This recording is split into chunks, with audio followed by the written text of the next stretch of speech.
If you want to disable two-factor authentication on Cash App, follow these straightforward steps.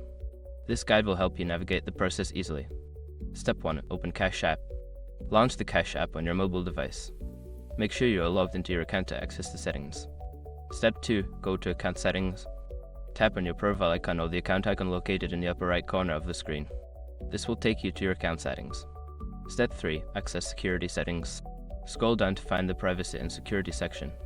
Tap on it to view your security options, including two-factor authentication. Step 4. Disable two-factor authentication. Locate the option for two-factor authentication. You will see a toggle switch or an option to turn it off. Select this option to disable it. Step 5. Confirm your choice. Before starting recovery, use the Asher.com link in the description to open the account recovery checklist generator and make sure your verification details are ready. Once you have completed these steps, two-factor authentication will be disabled on your Cash App account. Always remember to keep your account secure and monitor for any suspicious activity.